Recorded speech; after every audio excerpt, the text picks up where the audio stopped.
안녕하세요. 반갑습니다. 지금부터 강의를 시작하겠습니다. 오늘 강의는 64궤 중에서 네 번째 궤 산수몽계입니다. 산수몽계 네 번째 궤죠. 네 번째 궤 중에서 첫 시간 4-1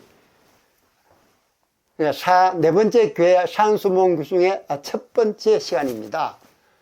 우리가 지난 시간까지 뭘 배웠죠? 지난 시간까지 우리가 술의 중계를 가지고 1, 2, 3, 4부로 나누어서 강의를 했었습니다. 오늘은 이제 네 번째 궤 산수몽계의 강의를 시작하도록 하겠습니다. 자, 그 순서에 따라서 먼저 이 궤상, 궤명, 궤의, 즉 상징성이죠. 그 다음에 교훈, 그러니까 궤상풀이 순으로 진행을 해 나가도록 하겠습니다. 자, 먼저 산수몽의 궤상을 한번 볼까요? 궤상이 이렇습니다. 음효, 양효, 음효, 하궤가 그렇죠, 그죠? 그 다음에 상궤는 음효, 음효, 양효입니다.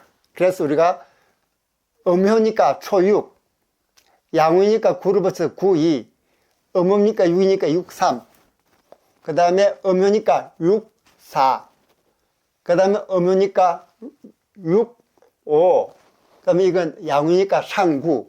그래서 상궤는 산을 상징하는 간궤죠. 간궤입니다. 하궤는 물을 상징하는 감궤죠. 감궤. 그래서 산수몽으로 읽습니다. 자, 그럼 이 궤상은 그렇게 생겼는데 이 궤상이 그럼 64개의 궤서, 그러니까 64개가 어떤 순서로 배열되어 있는지는 여러분이 이제 대강 다 아시죠? 근곤, 준몽수, 송, 사, 비, 소축, 리부터 해서 마지막 기재, 미제까지 64개입니다. 그럼 이 궤가 어떻게 배열되어 있는지, 무작정 아무 규칙도 없이 배열되어 있는 것인지, 그렇지 않으면 그 속에 어떤 규칙이 있는 것인지, 그 부분을 오늘은 64개의 배열 순서라는 제목으로 한번 먼저 보도록 하겠습니다. 먼저 우리 64궤 중에서 첫 번째 궤 근궤죠, 그죠? 근, 그 다음에 곤, 준, 몽, 수, 그 다음에 송, 사, 비, 소축,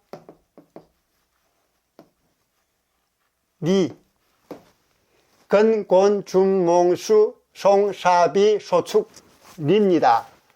오늘은 우리가 이제 근, 곤, 준까지 배웠고, 오늘은 이제 우리가 몽계를 한 차례죠, 그죠? 몽계 궤상이 이렇게 생겼습니다.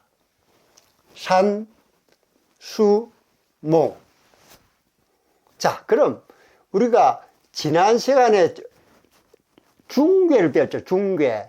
중궤는 궤상이 어떻게 생겼었습니까? 수레준이었죠. 수레준. 궤상을 그려볼까요? 수레준을 그려보면은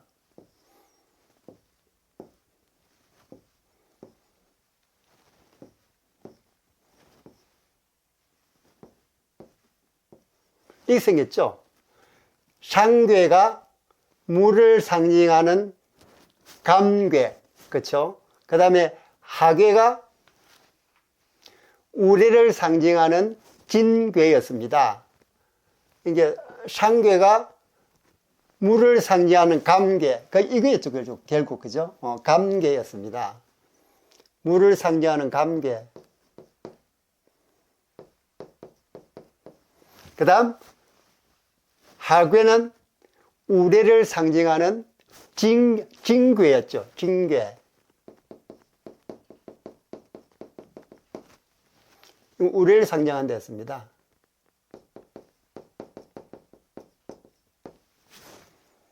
자, 그럼 이 세 번째 중궤 궤상하고 네 번째 몽계 궤상하고 어떤 규칙을 가지고 있을까 한번 볼까요? 자, 우리 이 술의 중계를 상하로 한번 뒤집어 보십시다. 상하로. 그럼 어떻게 될까요? 자, 이 개는 상하로 뒤집으면 어떻게 되나 한번 볼까요? 당연히 이게 몇 미터 오겠죠, 그죠? 그러니까 이게 거꾸로 얘기하면 이게 뒤집으니까 산수몽이 됩니다. 자, 보실까요? 술의 준을 상하로 뒤집어 버리면은 바로 몽개가 되죠. 몽개가. 볼까요?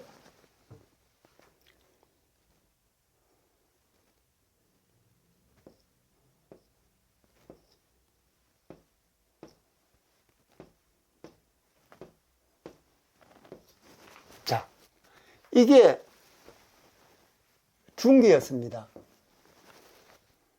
이게 오늘 우리 배우는 몽개입니다. 자, 중개는 술의 준이었는데 이 괴를 뒤집으니까 산수몽이 됐습니다. 즉 초효가 맨 위로 올라가고 2호가 5로 가고 3호가 4호로 가고 4호가 5호로 가고 3호가 초로 간 겁니다. 이렇게 중개하고 몽개하고 관계는 이런 관계입니다. 이런 관계를 우리는 무슨 관계? 이건 우리 도정이야, 도정괴.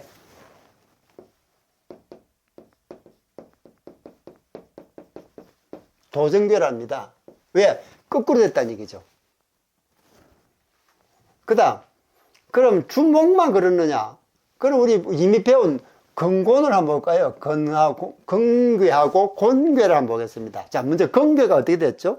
그건 양 6개였죠? 하나, 둘, 셋, 넷, 다섯, 여섯. 이게 거꾸로 되면 어떻게 됩니까? 거꾸로 되면 똑같죠? 이 상효가 초로고, 5효가 2호로 오고, 3호가 4호로 오고, 이게 돼도, 거꾸로 돼도 다 양효이기 때문에 변화가 없는 겁니다. 그럼 이럴 경우에 어떻게 되느냐? 이럴 경우에는 양효는 음효로, 음효는 양효로 바뀌어 버립니다. 그럼 이 양효가 뭐로 바뀝니까? 다 음으로 바뀌죠. 다 음으로 바뀝니다. 음으로 바뀌어 버립니다. 왜? 거꾸로 해도 변화가 없으니까 효가 바뀌어 버리는 거죠. 이게 우리가 배웠던 건계입니다. 이게 우리가 배웠던 공계죠. 자, 이 건과 곤의 관계는 이 거꾸로 되지 않으니까 도정계가 아니죠. 이건 우리는 무슨 괴라 하냐? 배합계는 배합계.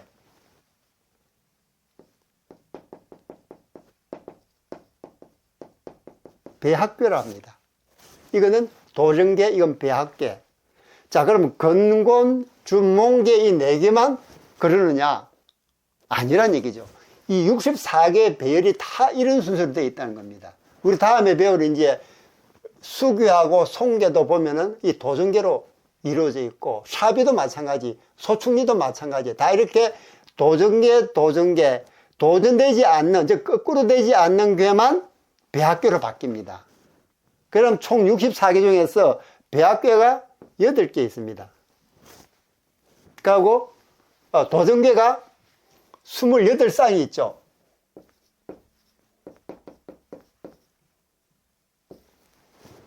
자, 제가 여기는 배합계는 8개라고 제가 도정계는 28쌍이라 했습니다.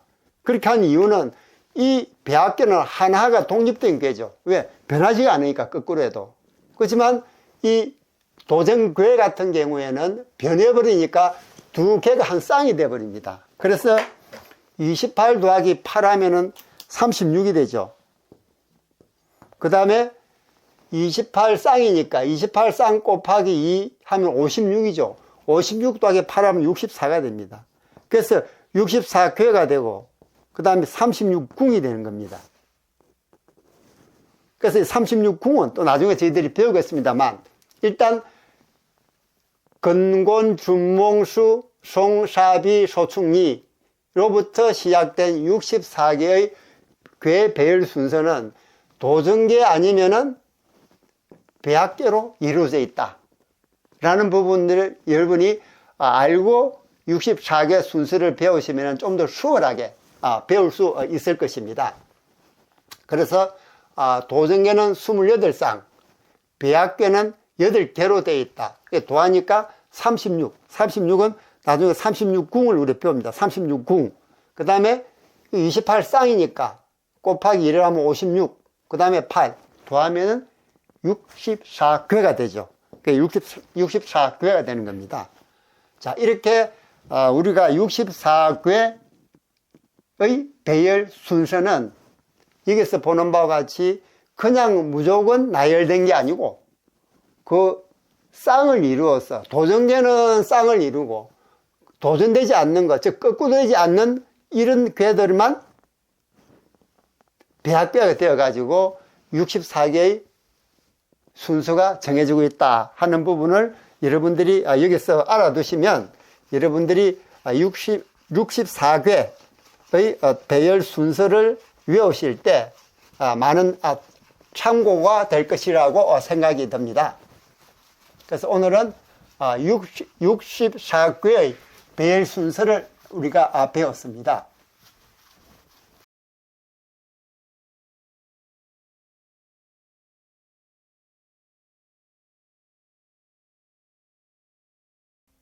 반대궤, 하나는 종궤, 하나는 착궤입니다. 종궤는 조금 전에 설명을 했듯이 상하를 궤를 뒤집었을 때, 상하 궤를 뒤집었을 때 다른 궤로 바뀌는 것을 종궤라고, 상하를 뒤집어도 다른 궤로 바뀌지 않을 경우에는 효가 바뀌어버린다 그랬죠. 그걸 우리가 착궤라 그런 데였습니다. 자, 여기서는 이제 이 주역의 반대에서 대성계, 유교를 가지고 있는 대성계를 말고 세호를 가지고 있는 소성계를 가지고 설명을 드려보겠습니다. 쭉 소성계의 반대계. 자, 오늘 우리가 배운 게 산수몽이죠. 그러면 먼저 상계를 한번 볼까요? 상괴. 상괴를 보면은 음효, 음효, 양효입니다. 그래서 산을 상징하는 간괴가 되죠. 자, 이게 종괴가 어떻게 됩니까? 바꾸면은 상하로 뒤집는다 그랬죠. 자, 그러면 맨 위에 효가 맨 아래 오고, 중간 효가 중간에 오고, 그 다음에 맨 아래 효가 상위로 올라갑니다. 그럼 이게 산을 상징하는 강궤에서 우레를 상징하는 뭐로 바뀌죠? 진교로 바뀌죠. 진교로. 그죠? 우레를 상의 진교로 바뀝니다. 이게 종괴입니다. 그래서 이 종괴는 또 뭐라고 얘기하면 도정괴, 도정괴. 이걸 한자로 적으면 이렇죠.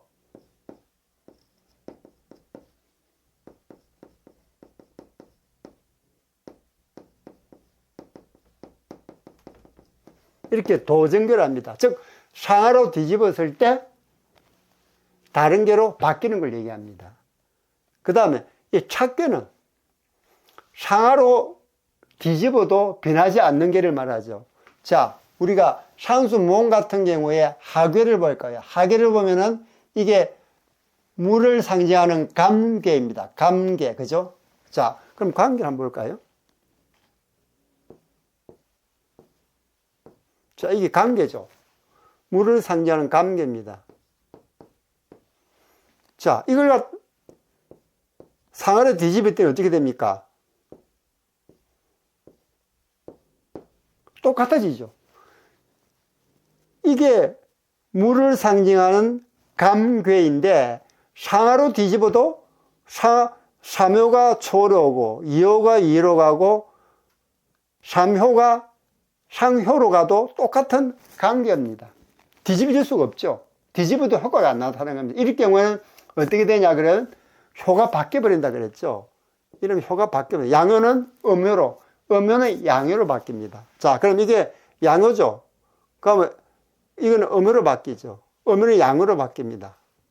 자, 그럼 물을 상징하는 감괴가 뭐로 바뀌었습니까? 불을 상징하는 리괴로 바뀌었습니다. 이게 착괴인데 이거는 배합괴라, 배합괴. 배합괴. 한자로 쓰면 이랬을까요? 배합괴라 합니다. 그래서 주역 소승계, 즉 세효로 이루어진 소승계의 경우에 그 반대교라고 할 때는 두 가지가 있는데 하나는 종괴, 하나는 착괴이다. 종괴는 상하로 괴를 뒤집었을 때 다른 괴로 바뀌는 것을 종괴라 그런다. 착괴는 상하로 뒤집어도 바뀌지 않을 경우가 있다. 그런 효에 대해서는 양효는 음효로, 음효는 양효로 바뀐다. 그래서 산수몽 하괴 같은 경우에 착괴를 봤더니 물을 표시하는 감괴가 불을 상징하는 리괴로 바뀌더라. 그래서 종괴는 상으로 뒤집었을 때 반대괴가 생기는데 그 반대괴는 원래 괴가 상하로 뒤집어진 거죠. 그죠? 그래서 도중괴라고 얘기했습니다. 그래서 이거는, 이 같은 경우에는 외형적인 변화고 물리적인 변화입니다. 종괴는. 근데 착괴는 완전히 음효가 양효로, 양효는 음효로 바뀌어버리니까 이 본질적인 변화. 그 다음에 이건 화학적 변화입니다. 착괴는 완전히 다 바뀌어버린 거죠. 안에 내용뿐만 아니고 화학적인 변화를 일으키게 전체가 바뀌어버려요. 반대가 되어버리는 거죠. 즉, 물이 불로 바뀌듯이. 반대로 종괴는 괴가 상하 뒤집으면서 다인계로 바뀌었지만 이거는 본질적인 변화가 아니고 이건 외형적인 변화면서 물리적인 변화입니다. 이 얘기는 형태는 바뀌었지만은 실질적인 그 내용물은 똑같다는 그런 얘기죠. 그래서 주역 소승괴에 있어서 즉 세효로 이루어진 주역 소승괴는 반대괴라 그러면 두 가지 이가 있는데 하나는 종괴고 다른 하나는 착괴다. 종괴는 상하로 뒤집었을 때 다른 괴로 바뀌는 것을 종괴라 그러고 착괴는 바꾸려고 그래도 상하로 뒤집어도 바뀌지 않으니까 효가 성질을 확 바꿔가지고 음효는 양효로, 양효는 음효로 바뀌는 그런 괴가 우리는 착괴 또는 배합괴라 그런다. 또 종괴는 외형적이고 물리적인 변화다. 왜? 이 자리만 바꿨기 때문에 이 종괴 같은 경우는 자리만 바뀌지 않습니까? 그러니까 외형적인 변화입니다. 외형적으로 그렇게 바뀐 거죠. 그 다음에 물리적인 변화입니다. 그러나 반면에 착괴는 완전 성질이 바뀌어버리니까 본질적인 변화고 화학적인 변화가 되겠습니다.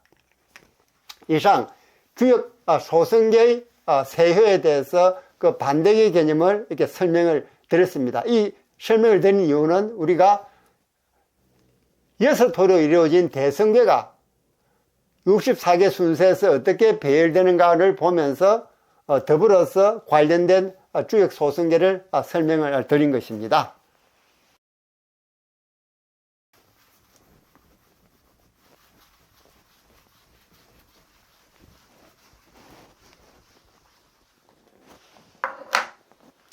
자, 다음에는 이제 괴명을 한번 볼까요? 괴명을 보면은 조금 전에 말씀드렸지, 산수몽입니다. 산수몽. 그럼 이 몽자가 뭘 의미할까요? 몽이라는 건 사전을 찾아보면요, 어둡다 또는 어리석다 라는 뜻을 가지고 있습니다. 몽자는. 그래서 이 산수몽이라는 이 괴상은 위에가 산이고 아래가 물입니다. 그러니까 이 산수몽이라는 게는 산 아래에 있는 샘에서 솟아나는 물이 무심코 흘러 바다에 이르는 그 과정을 어떻게 연상을 시키고 있습니다. 다시 얘기하면은 산 아래에 있는 샘에서 나오는 물이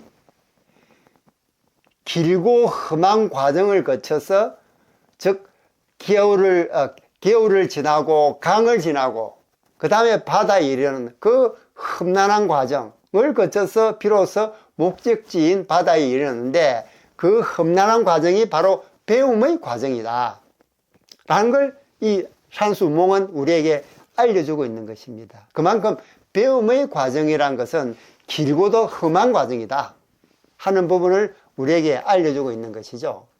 그래서 이 괴인은, 즉 산수몽괴의 괴인은 바로, 즉 상징성은 교육 또는 배움의 과정으로 괴이가 나오고 있습니다. 즉 산 아래에 있는 샘에서 솟아나는 물이 갓 샘에서 솟아났기 때문에 세상을 못 봤죠. 그러나 겨울을 지나고 강을 지나고 하면서 바다에 이르는 그 길고 험한 과정에서, 즉 그 배움의 과정에서 비로소 그 배움 과정을 지나야만 목적지인 바다에 도달될 수 있는 그 배움의 과정을 우리에게 알려주는 것이 산수몽괴다 하는 부분을 여러분들이 알아두시면 되겠습니다. 이 산수몽괴가 우리에게 주는 교훈은 바로 자학입니다. 스스로 공부하라 또는 스스로 공부하게 하라 라는 부분을 우리에게 알려주고 있습니다. 우리가 다음 시간에 배울 이 괴사를 보면은 이게 몽괴는 형, 비아구 동몽, 동몽과라는 기절이 나오죠.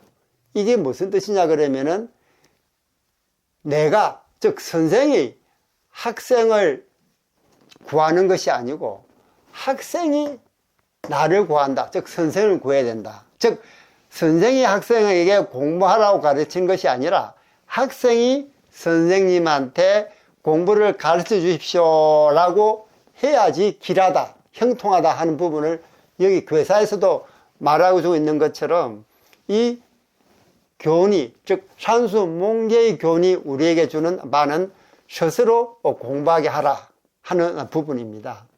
그 괴상풀이는 조금 전에 말씀을 드렸죠. 그죠? 이 괴상은, 산수몽괴의 괴상은 이 그림에서 보다시피 상괴는 산을 상징하는 간괴입니다. 그리고 하괴는 물을 상징하는 감괴입니다. 그래서 아버지의 성과 어머니의 성을 따서 산수몽괴라고 이름을 지었다 그랬죠. 그죠? 산수몽괴의 괴상은 산 아래에 있는 샘에서 솟아나는 물이 길고 험난한 과정을 거쳐서, 즉 배움의 과정을 거쳐서 목적지인 바다에 이르는 과정, 그 과정을 우리에게 알려주고 있는 것이 산수몽괴가 우리에게 주는 교훈입니다. 자, 여기서 우리가 보다시피 괴상은 이렇게 생겼습니다. 그죠? 상괴는 산을 상징하는 간괴, 하괴는 물을 상징하는 감괴입니다. 자, 이게 초육, 구이, 육삼, 육사, 육오, 상구라고 말씀드렸죠. 그죠? 자, 우리 이진법수로 표시하면 어떻게 될까요? 우리 음은 0이고 음효는 0으로 양효는 1로 표시를 했었습니다. 그래서 0, 1, 0, 0, 0, 1, 0, 1, 0, 0, 0, 1. 이게 라이프니츠가 얘기한 이진법수죠. 이진법수로 배열을 하면은 이미지를 표시하면은 0, 1, 0, 0, 0, 1이 되고, 우리가 괴상으로 표시하면은 초육, 구이, 63, 64, 65, 상구로 표시가 된다 하는 부분을 우리가 이 괴상으로 우리가 이를 알 수가 있겠습니다. 자, 오늘은 우리가 산수몽괴의 괴상, 괴명, 괴의, 즉 상징성, 그다음에 교훈, 괴상풀이를 배웠습니다. 이제 다음 시간에는 이 산수 몽개와 관련된 트롯 가수, 그 다음에 그 트롯 가수의 운세를 파악하고 괴사와 상사를 공부하는 시간을 가지도록 하겠습니다. 자, 오늘 강의는 여기까지입니다.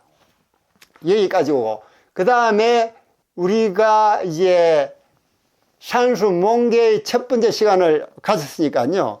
다음 두 번째 시간은 이제 산수 몽개에 대해서 조금 전에 말씀드렸던 유관가수, 그 다음에 괴사, 상사를 공부하는 시간을 가지도록 하겠습니다. 오늘 강의는 여기까지입니다. 여기서 보면은 몽개의 강의와 관련해 가지고 몽개가 그 배움의 어려운 과정을 우리에게 알려주고 있다고 말씀드렸지 않습니까? 그죠? 여러분들도 혹시 배움의 그 기나긴 험한 과정을 갖다 겪어본 일이 있는 분들은 우리 댓글로 적어 주시면은 우리가 다 같이 우리가 주역의 교훈을 더 많이 배울 수 있는 기회가 될 것 같습니다. 자, 그래서 여러분의 얘기도 댓글로 남겨주세요. 그리고 여러분의 좋아요, 구독, 댓글은 되게 큰 힘이 됩니다. 저는 이제 다음 시간에 더 좋은 영상으로 여러분을 찾아뵙도록 하겠습니다. 여러분, 안녕!